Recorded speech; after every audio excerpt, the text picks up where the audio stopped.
నమస్తే. ఈరోజు మనతో పాటు ఉన్నారు ఫెడికస్ హోమియోపతి డాక్టర్ తేజస్వి గారు. మ్యామ్ నమస్తే మ్యామ్. నమస్తే అండి.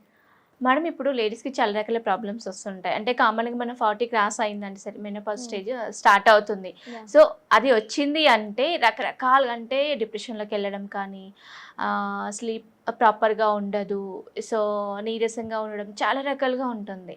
సో వీటన్నింటికి హోమియోపతిలో సొల్యూషన్ ఎలా ఉంటుంది, మెడిసిన్ ఎలా ఉంటుంది, ఏంటి దాని గురించి చెప్పండి. అండి, వీటన్నిటికీ హోమియోపతిలో మంచి సొల్యూషన్ ఉందన్నమాట. Okay. ఎలా అంటే మెయిన్గా ఈ స్టేజ్ మనం మెనోపాజ్ అంటాం. మెనోపాజ్ నార్మల్గా 45 to 55 ఇయర్స్ మధ్యలో వస్తుంది. యావరేజ్ ఇండియన్ ఉమెన్స్లో 48 to 52 అని కామన్గా అంటుంటాం.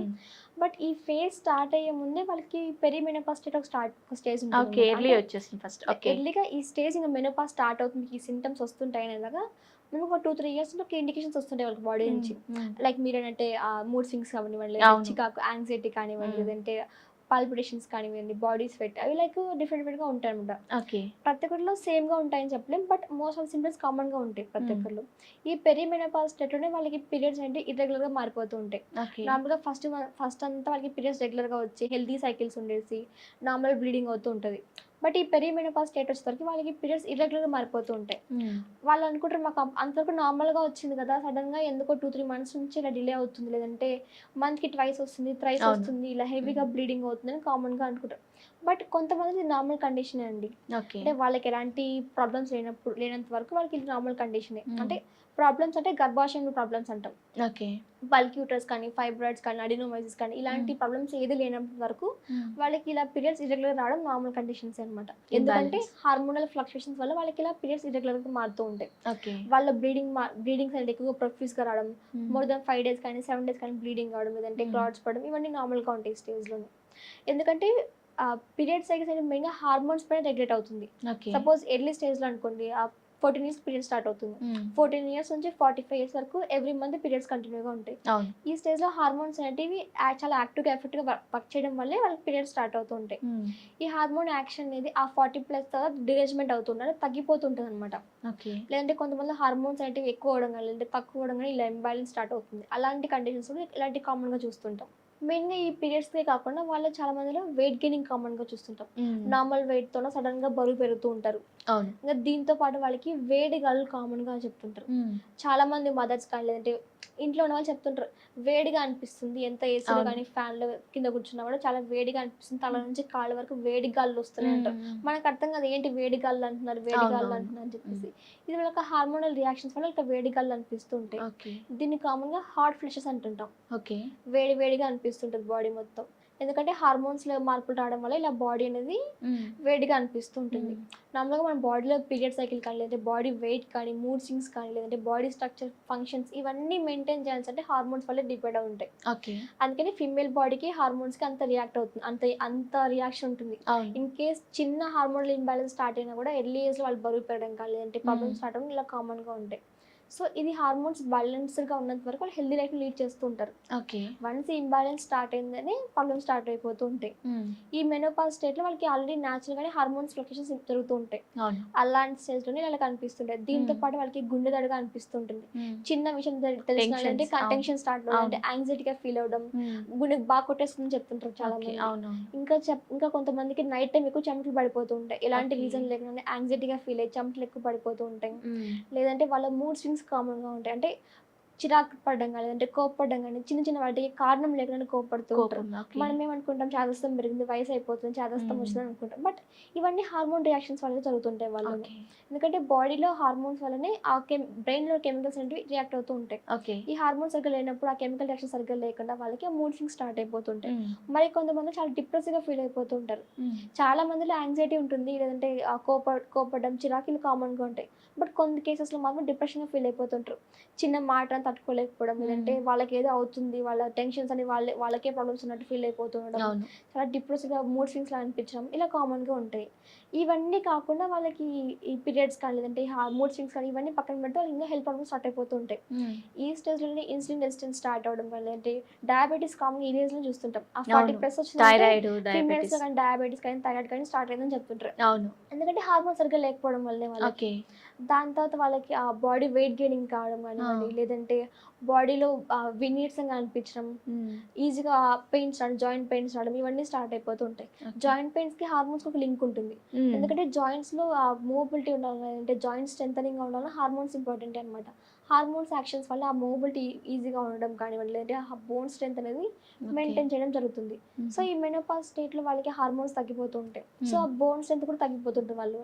అందుకని ఎక్కువ నడవలేకపోవడం, అంటే ఈజీగా అలసిపోవడం కానివ్వండి, లేదంటే చిన్నగా దెబ్బ తగిలిన ఫ్రాక్చర్స్ కావడం కానీ, ఇవన్నీ కామన్గా చూస్తుంటాం. ఓకే. ఇప్పుడు మొనోపజ్ స్టేజ్ ఇప్పుడు అంటే లైక్ ఒక 40 ఇయర్స్‌లో 45లో స్టార్ట్ అయింది.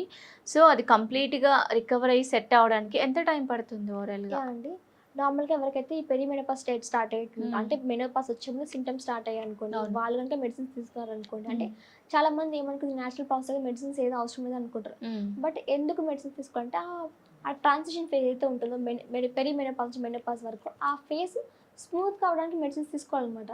ఓకే. మెడిసిన్స్ చూస్ చేసామనుకోండి, వాళ్ళకన్నా మూడ్ స్వింగ్స్ కానీ, బోన్ స్ట్రెంత్ కానీ, లేదంటే బాడీ వెయిట్ గెయిన్ కానీ, హార్మోనల్ ఇంబ్యాలెన్స్ కానీ, ఇవన్నీ నార్మల్గా సస్టైన్ అవుతూ ఉంటాయి. ఓకే. అంటే ఎక్కువ డిరేంజ్మెంట్ అవ్వకుండా హెల్తీగా మూవ్ అయ్యేలాగా, ఆ ఫేస్ నుంచి ఈ ఫేస్కి మూవ్ అయ్యేలాగా హెల్ప్ చేస్తుంది అనమాట. సో అందుకని మెనోపాజ్ స్టేట్ మీద మెడిసిన్ స్టార్ట్ చేయమని చెప్తుంటాం. ఓకే. ఇలా ఈ స్టేజ్ స్టార్ట్ చేశారనుకోండి, వాళ్ళకి మెనోపాజ్ తర్వాత 1 or 2 years వరకు మెడిసిన్స్ చూస్తే సరిపోతుంది అనమాట వాళ్ళకి. దాని తర్వాత వాళ్ళకి ఏమైనా సింటమ్స్ ఏమైనా ఉంటే దాని పరంగా యూజ్ చేయడం తప్ప దీనికంటే ఏమి యూజ్ చేయాల్సిన అవసరం ఉండదు. బట్ ఈ మెనోపాజ్ అప్పుడు మెనోపాజ్లో నెగ్లెక్ట్ చేశారనుకోండి, దాన్ని ఏం పట్టించుకోలేదు, మెనోపాజ్ వచ్చింది, ఆ మెనోపాజ్ తర్వాత ఒక 2-3 years తర్వాత మళ్ళీ వాళ్ళకి జాయింట్ పెయిన్స్ కానీ, నీరసంగా అనిపించడం, హెయిర్ ఫాల్ కానీ, బాడీ వెయిట్ కానీ స్టార్ట్ అయింది అనుకోండి, ఓకే. అలాంటి స్టేజ్లో ఏం చేస్తామంటే వాళ్ళకున్న బాడీ సింటమ్స్ తీసుకొని మెడిసిన్స్ ఇవ్వడం జరుగుతుంది. వాళ్ళకి ఏ సింటమ్స్తో బాధపడుతున్నారు, లేదంటే జాయింట్ పెయిన్స్ ఉన్నాయి, లేదంటే వెయిట్ గెయినింగ్ ఉందా, లేదంటే వేడిగాలు కానీ, లేదంటే గుండె దడగా అనిపిస్తుందా, లేదంటే ఇంకేమైనా సింటమ్స్ ఏమైనా ఉన్నాయా, వీటన్నిటిని కన్సిడర్ చేసి మెడిసిన్స్ ఇవ్వడం జరుగుతుంది. సో వాళ్ళు కూడా ఒక within 3 to 6 months medicines use చేస్తే సరిపోతుంది అనమాట. లైఫ్ లాంగ్ డిపెండెన్సీ ఏమీ ఉండదు. లైఫ్ లాంగ్ డిపెండెన్సీ ఎప్పుడు వస్తుంది, సివియర్ కేసెస్లో ఉన్నప్పుడు, లేదంటే ప్రాబ్లమ్స్ ఇంకా ఇంకా అడ్వాన్స్ స్టేజ్లో ఉన్నాయనుకోండి, అలాంటి స్టేజ్లో మాత్రమే లైఫ్ లాంగ్ యూజ్ చేయమని చెప్తుంటాం. మోస్ట్ ఆఫ్ ది కేసెస్లో లైఫ్ లాంగ్ అవసరం లేదు. ఓకే. మోస్ట్లీ హోమియోపతి ద్వారా సైడ్ ఎఫెక్ట్స్ ఏది ఉండవు. దాంతోపాటు లైఫ్ లాంగ్ యూజ్ చేయాల్సిన అవసరం కూడా ఏమీ ఉండదు. కానీ మేడం కొన్ని కేసెస్లో అంటే కొద్ది మందితో కూడా మనం విన్నాము, మెనోపాజ్ స్టార్ట్ అయింది అంటే గర్భసంచి తీసేస్తారు అంటారు. అది ఎంతవరకు నిజం అంటారు? అండి, గర్భసంచి ఎప్పుడు చేస్తారు, ఏమైనా గర్భాశయంలో ప్రాబ్లమ్స్ కూడా తీసేయడం జరుగుతుంది. ఓకే. ఈ మెనోపాజ్ అంటే ఏంటి, మామూలుగా ఎవ్రీ మంత్ పీరియడ్ స్టార్ట్ అయిపోతుంది. గర్భాశయం లోపల ఊడిపోవడం వల్ల పీరియడ్ స్టార్ట్ అయిపోతుంది. ఈ మెనోపాజ్ స్టేట్లో గర్భాశయం లోపల కూడా సరిగ్గా ఏర్పడదు, అంటే తక్కువగా ఏర్పడుతుంది. దాంతోపాటు అదేం షెడ్ ఆఫ్ అయిపోయి పీరియడ్స్ లాగా బయటికి రాదు. బట్ కొన్ని కండిషన్స్ ఉంటాయి ఈ మెనోపాజ్ తర్వాత కూడా. ఈ మెనోపాజ్ తర్వాత కూడా వాళ్ళకి మళ్ళీ స్పాటింగ్ కనిపించడం, లేదంటే బ్లీడింగ్ రావడం, అంటే ముందు పీరియడ్స్ లాగా కనిపిస్తుంటుంది. అలాంటి కండిషన్స్లో మాత్రమే గర్భసంచి తీసేయడం జరుగుతుంది. ఎందుకంటే అది అలా బ్లీడింగ్ కావడం, స్పాటింగ్ అనేది నార్మల్ కాదనమాట. ఏదైనా క్యాన్సర్ కండిషన్స్లో కానీ, లేదంటే ఇన్ఫెక్షన్స్ ఉన్న కండిషన్స్లో మాత్రమే వాళ్ళకి ఆ మెనోపాజ్ తర్వాత మళ్ళీ బ్లీడింగ్ కనిపిస్తూ ఉంటుంది. సో ఇలాంటి ఏదైనా ఉన్నప్పుడు వెంటనే డాక్టర్ని కన్సల్ట్ అయ్యి స్కాన్ రిపోర్ట్స్ కానీ, లేదంటే బ్లడ్ టెస్ట్ కానీ ఇవన్నీ చేయించుకొని ప్రాబ్లం ఏంటి, అసలు దీనికి సర్జరీ అవసరమా, లేదంటే మెడిసిన్స్ తగ్గిపోతుందా అని చూసుకుంటూ ఉండాలి. కొన్ని ఇన్ఫెక్షన్స్ వల్ల కూడా వాళ్ళకి బ్లీడింగ్ అనిపిస్తూ ఉంటుంది. సో కేర్ఫుల్గా ఉండడం మంచిది ఇలాంటి టైంలో. ఓకే. సో వీటికి మన హోమియోపతిలో ట్రీట్మెంట్ ఉందమ్మా, గర్భసంచికి సంబంధించినటువంటి? డెఫినెట్లీ అండి, హోమియోపతిలో ఇంకా మంచి మెడిసిన్స్ ఉన్నాయి వీటికి సంబంధించి. ఎలా అంటే వాళ్ళకి ఏదైతే ఆ ప్రాబ్లమ్స్ కానీ, లేదంటే మెనోపాజ్ స్టేట్లో కానీ, లేదంటే మెనోపాజ్ అయిపోయిన తర్వాత ప్రాబ్లమ్స్ కానివ్వండి, ఇవన్నిటికీ మెడిసిన్స్ ఉన్నాయి. మెయిన్గా హార్మోనల్ ఇంబ్యాలెన్స్ వాళ్ళకి ఇన్ఫెక్షన్స్ ఈజీగా వస్తుంటాయి. యూరిన్ ఇన్ఫెక్షన్స్ కానీ, లేదంటే వెజనల్ ఇన్ఫెక్షన్స్ కానీ కామన్గా ఉంటాయి. అలాంటి ఇన్ఫెక్షన్స్ కూడా మనం తగ్గించుకోవచ్చు కంప్లీట్గా మెడిసిన్స్తోనే. ఓకే. సర్జరీ వరకు వెళ్ళకుండా ఏ ప్రాబ్లమ్స్ అయినా కూడా మెడిసిన్స్తో మెయింటైన్ చేసుకోవచ్చు. లేదంటే ఆ ప్రాబ్లం చిన్నదే అనుకోండి, ఈజీగా మెడిసిన్స్తో తగ్గిపోతూ ఉంటుంది. ఓకే. టోటల్గా మెనోపాజ్కి అయితే ఒక 1 to 2 years అయితే కంప్లీట్ కోర్స్ పడుతుందంటారు. డెఫినెట్లీ. తర్వాత ప్రాబ్లం అంటే లైక్ కొద్దిమంది ఇప్పుడు మనం ఇంతకుముందు అనుకున్నట్టుగానే అలోపతి కూడా యూజ్ చేస్తారు కదా మేడం, హార్మోన్స్ ఇంబ్యాలెన్స్ కోసం అని చెప్పేసి. సో అది ఒకటి సెట్ అయితే ఆల్మోస్ట్ అన్ని కవర్ అయినట్టు. దీంతో పాటు మేము మెడిసిన్తో పాటు హెల్త్ డైట్ మెయింటైన్ చేయమని చెప్తాం. Health diet. ఎందుకంటే ఈ మెనోపాజ్ స్టేట్లో వాళ్ళకి కాల్షియం లెవెల్స్ కానీ, మెగ్నీషియం లెవెల్స్ కానీ తగ్గిపోతూ ఉంటాయి.